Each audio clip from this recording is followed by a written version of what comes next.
Okay, let's talk about Ashes of Creation Alpha 1 Phase 1. This ongoing phase leading up to Phase 2's launch on December 20th has been a deep dive into the systems that will make or break Vera. For creators like me, it's been an opportunity to dissect the mechanics and share what works, what's promising, and what's still being hammered out. Phase 1 is a network test on steroids designed to push scalability, node progression, crafting, and other initial world mechanics to their limits. We've also been testing the waters of the PvP flagging systems, corruption zones, NPC behavior, and caravan mechanics. This isn't about polishing the game for release 10 years from now. It's about stress testing the skeleton that's going to hold it all together. And what we've seen so far is pretty encouraging. With quests in a half-finished state, players leaned hard into the grind for XP. It wasn't glamorous, but it got the job done, with everyone pooling their efforts to nudge nodes up to level 3, which was the limit in Phase 1.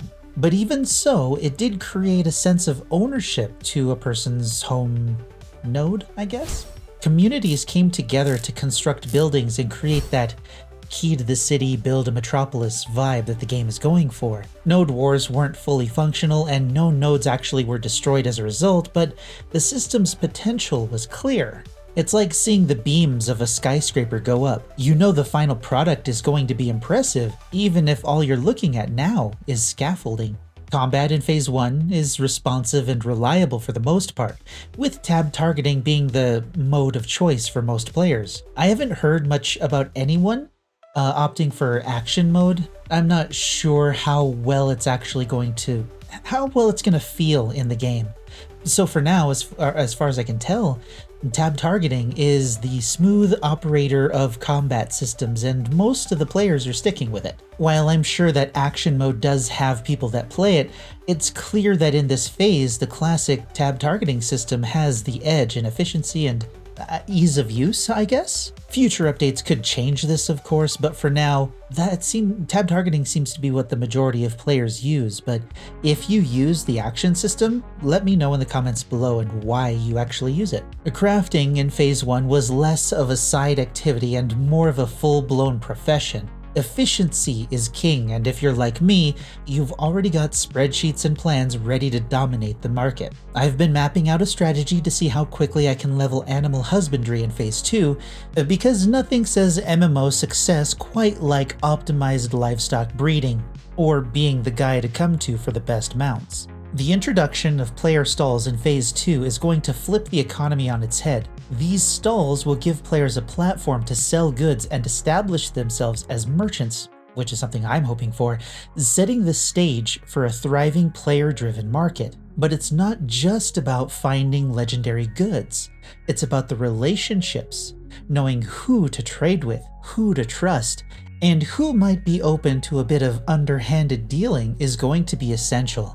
My plans, of course, have nothing to do with a secret organization of merchants all working together to corner various economic markets of Vera, although I'm sure someone somewhere is making that sort of plan. The relationship between Intrepid Studios and the community has been a standout element of this phase. If feedback isn't just acknowledged, it's acted upon. From tweaks to mechanics to quick patches addressing bugs, the devs are proving that they're listening. But the real test of this relationship will come in Phase 2, when we dive into expanded systems and a fresh set of patch notes to pore over like archaeologists examining ancient scrolls. Phase 2 will be a chance to see how well this collaboration holds up under the weight of added complexity.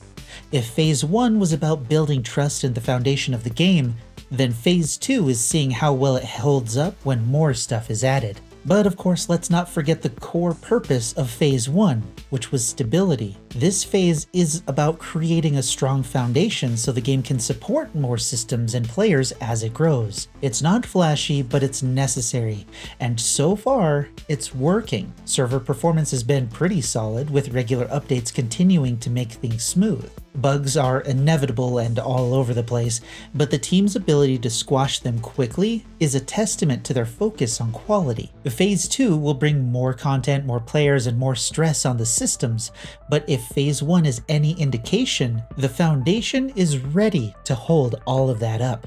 Phase 1 has been more than just a test.